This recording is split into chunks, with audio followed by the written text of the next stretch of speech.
Some say it's the way of the future. Some say it's just a scam. Others call it magic internet money. What is it exactly? What the hell is cryptocurrency? And why is it taking the world by storm? Well, at its most basic definition, cryptocurrencies are just mediums of exchange. They are a means of carrying out a transaction, digitally. They are virtual currencies completely independent of government control or any central authority, entity, server, you name it. They are completely their own thing, which means you don't have to go through a bank in order to process a transaction.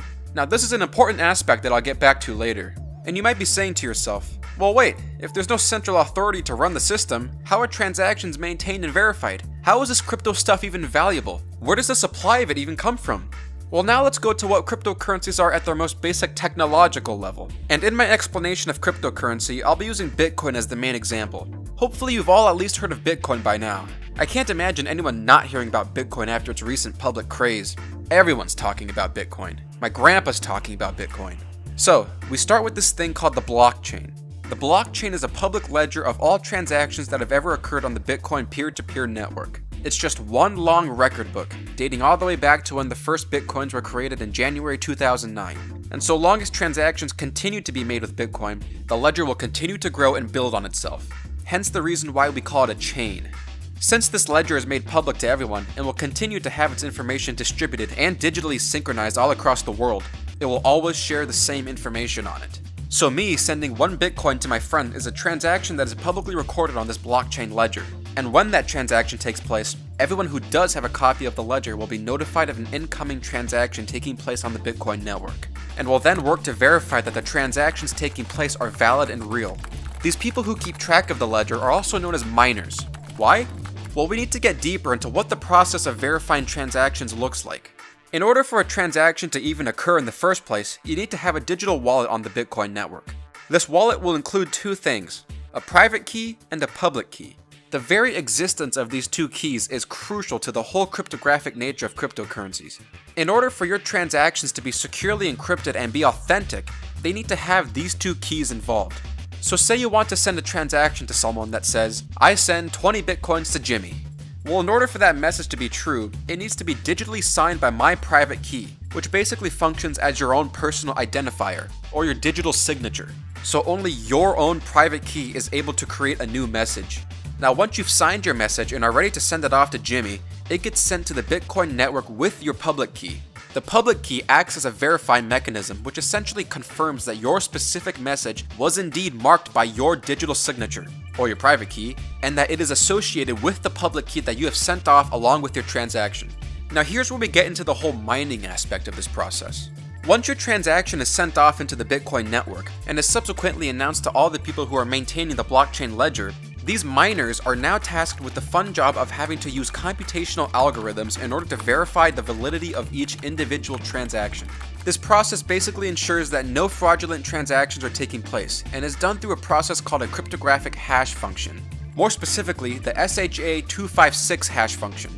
Now I will not be going into the details of what that looks like, because look at this. But this process essentially means that your computer will be trying to guess and check 2 to the 256 computational algorithms in order to get the right answer. The probability of being able to guess the correct input is 1 in 115 quadrillion. 1 in 115 quadrillion. Yeah, there's a reason why these cryptographic hash functions are trusted in so many of our modern security systems. This system of solving cryptographic hash functions is what helps to prevent what's called double spending, where someone tries to spend the same Bitcoin twice. But through this process of essentially solving math problems, the miners are able to confirm a transaction, which will then be added onto the blockchain ledger. Now this process of verifying is by no means an easy task, nor is it a cheap one. People will spend hundreds of thousands of dollars creating these mining rigs and jacking up their electric bills to enormous heights just so they can be the first ones to verify that transaction and add on to the blockchain. But why?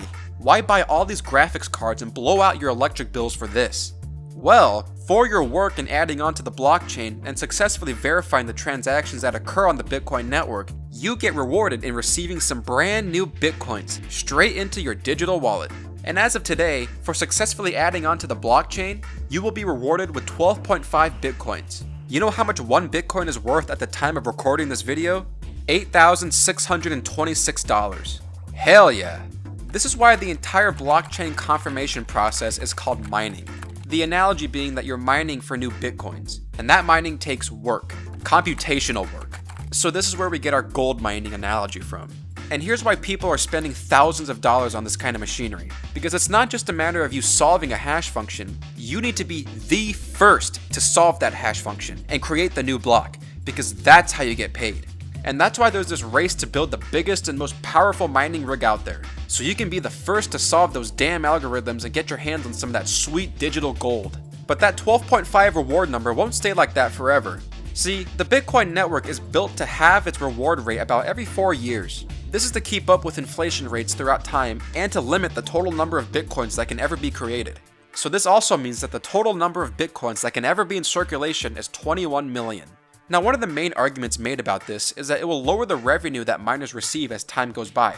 However, if the supply of new Bitcoins created decreases every 4 years or so, then theoretically the demand for Bitcoin will also increase, which should keep the reward for receiving Bitcoins at a good cost-benefit ratio. But that's Bitcoin for you. But why is it even valuable? Where does it get its intrinsic value from?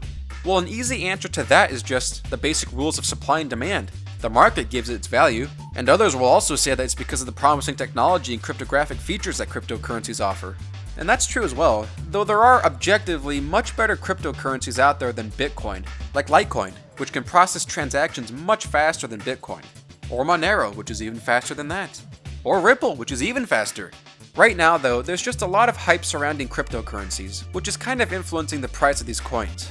I mean, honestly, most people I know, and most people on the internet just like to spout about how this is gonna be the next Bitcoin, buy, whoa! And I think it'd be better if a lot of that would just die down, because it creates the impression of crypto being some kind of get-rich-quick scheme. Now, that's not to say that these coins are all useless or anything, but you'll want to make sure to see which coins actually have the best opportunity at being widely adopted and that hold some genuine utility. I'd recommend reading the white papers of any new coin you look at. That's generally where you'll get the fundamentals on any coins. And if you're really serious about getting into the whole crypto trading business and want to know more about certain functions of the crypto world and how to get started in all of it, there are plenty of YouTubers and news articles out there that are doing their best to inform people on this topic. Now, aside from all the rabid hype surrounding cryptocurrencies in general, there are those out there that really do believe in the potential of this technology and what it could mean for the future of financial exchange and worldwide commerce. One of the basic underlying premises of cryptocurrencies are that they'll do away with banks. Completely. That's huge. Personally, I'm not so sure that that'll be the case, but that idea has definitely made some banks keep an eye on crypto. But beyond banks, cryptocurrencies also mean, well, a universal currency. And this can be very good for those living in underdeveloped nations, or shithole dictatorships, whose currencies are either inflated to all hell or are made completely worthless, and the inhabitants of such countries have no other way of going about basic commerce but to use that worthless currency. And this already seems to be taking place in underdeveloped African nations like Zimbabwe, Nigeria, and South Africa, whose local traders have started to open up to the idea of cryptocurrencies. And this will especially be interesting to see how it turns out in these kinds of countries, because this could very well mean real potential growth and economic success. It's not like it can get any worse in some of these places than it is now. Even a place like Venezuela is adopting cryptocurrency, and that place seriously needs it. That'll be one hell of a way to go around your socialist dictator's economic boot. Hang in there, people. And at the end of the day, despite its still current volatile and uncertain nature, cryptocurrencies do have some serious worldwide political implications. And I'm down with that. So now some of you might be asking, hey Juice Boy, do you invest in cryptocurrencies? And the answer to that is, you bet your ass I do. I'm into all this shit. Bitcoin, Litecoin, altcoins, you name it. Except not the meme coins, or shit coins as they're commonly called. Yeah, I am not a financial advisor, nor am I purporting to be one, so don't listen to any investment advice from me. Seriously. That's it for this episode. This has been Political Juice. Thanks for watching.